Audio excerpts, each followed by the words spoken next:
എനിക്ക് അമ്മയെ തിരിച്ചറിയാൻ പോലും കഴിഞ്ഞില്ല. രണ്ട് കണ്ണുകളും വീങ്ങിയിരുന്നു. മുഖത്തിൻ്റെ വലതുവശം മുഴുവൻ നീരി വെച്ച് വീർത്തിരുന്നു. മുഖത്ത് പലയിടത്തും പൊട്ടലുകളുണ്ടായിരുന്നു. രക്തസ്രാവമുണ്ട്.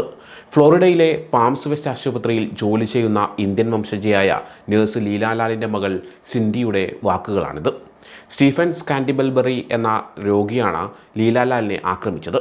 ബേക്കർ ആക്ട് പ്രകാരം ആശുപത്രിയിൽ പ്രവേശിപ്പിച്ച സ്കാൻഡിൽബറി ആശുപത്രിയിലെ 3-ാം നിലയിൽ വെച്ചാണ് മർദ്ദിച്ചത്. കട്ടിൽ നിന്ന് ചാടി എഴുന്നേറ്റ പ്രതി ലീലാലാലിനെ തുടർച്ചയായി മർദ്ദിക്കുകയായിരുന്നു. കടുത്ത മാനസിക പ്രശ്നങ്ങളെ തുടർന്ന് ചികിത്സയിലായിരുന്നു സ്റ്റീഫൻ. ചൊവ്വാഴ്ച യാതൊരു പ്രകോപനവുമില്ലാതെ ഇയാൾ ലീലയെ ആക്രമിക്കുകയായിരുന്നു. ഉടൻ തന്നെ ലീലയെ തൊട്ടടുത്തുള്ള ആശുപത്രിയിൽ ഹെലികോപ്റ്റർ മാർഗം എത്തിച്ചു. തുടർന്ന് നടത്തിയ പരിശോധനയിൽ ലീലയുടെ മുഖത്തെ അസ്ഥികൾ തകർന്നതായി വ്യക്തമായി. രണ്ട് കണ്ണിൻ്റെയും കാഴ്ചശക്തി പൂർണ്ണമായും നഷ്ടപ്പെട്ടു.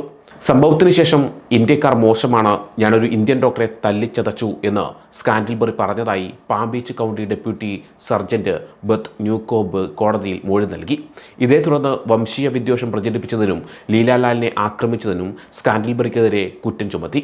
ആക്രമണത്തിന് ശേഷം ആശുപത്രിയിൽ നിന്ന് രക്ഷപ്പെട്ട സ്കാൻഡിൽബറിയെ പിന്നീട് റോഡിൽ നിന്നാണ് പിടികൂടിയത്. US വംശീയ അധിക്ഷേപം നടക്കുന്നത് ഇതാദ്യമായല്ല. പ്രസിഡന്റ് തെരഞ്ഞെടുപ്പിൽ ഡൊണാൾഡ് ട്രംപിൻ്റെ വിജയത്തിന് തൊട്ടുപിന്നാലെ അമേരിക്കയിലെ കറുത്ത വംശജർക്ക് വംശീയാധിക്ഷേപ സന്ദേശങ്ങൾ ലഭിച്ചതായി പരാതി ഉയർന്നിരുന്നു. നിരവധി വിദ്യാർത്ഥികൾക്ക് കൂട്ടത്തോടെ ഇത്തരത്തിലുള്ള മെസ്സേജുകൾ വന്നിട്ടുണ്ടായിരുന്നു. US ജനപ്രതിനിധി സഭയിൽ സിയാറ്റിലിനെ പ്രതിനിധീകരിച്ച ആദ്യ ഇന്ത്യൻ വുമൺ പ്രമീള ജയപാലിന് നേരെ പോലും വംശീയ അധിക്ഷേപം 2022 ഉണ്ടായിരുന്നു. ഓഡിയോ സന്ദേശത്തിന് പുറമെ സിയാറ്റിലിലെ പ്രമീളയുടെ വീടിന് നേരെ പിസ്റ്റളുമായി ഭീഷണി മുഴക്കിയ സംഭവം ഉണ്ടായിട്ടുണ്ട്. അമേരിക്കയിൽ മാത്രമല്ല കാനഡയിലും ഇത്തരത്തിലുള്ള വംശീയ അധിക്ഷേപങ്ങൾ റിപ്പോർട്ട് ചെയ്യപ്പെട്ടിട്ടുണ്ട്. പ്രാദേശികരുടെ ജോലികൾ പുറമേ നിന്ന് വന്ന ആളുകൾ തട്ടിയെടുക്കുന്നുവെന്ന മെൻറ്റാലിറ്റിയാണ് ഇത്തരം പ്രവണതകൾക്ക് കാരണമെന്ന് ചില വിദഗ്ധർ ചൂണ്ടിക്കാട്ടുന്നുണ്ട്.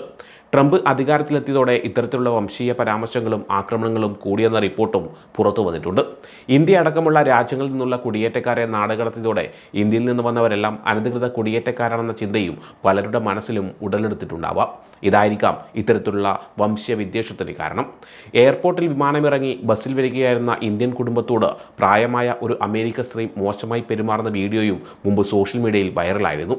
ലോകം മുഴുവൻ ചുറ്റി സഞ്ചരിക്കുന്ന ഒരു യാത്രികൻ്റെ കുടുംബത്തോടായിരുന്നു വിദ്വേഷം കാണിച്ചിരുന്നത്.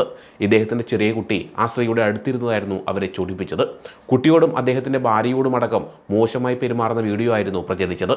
നിങ്ങൾ ഇന്ത്യനാണെന്നും എത്രയും പെട്ടെന്ന് നിങ്ങളുടെ രാജ്യത്തേക്ക് മടങ്ങിപ്പോകണമെന്നായിരുന്നു ആ സ്ത്രീ അന്ന് പറഞ്ഞത്.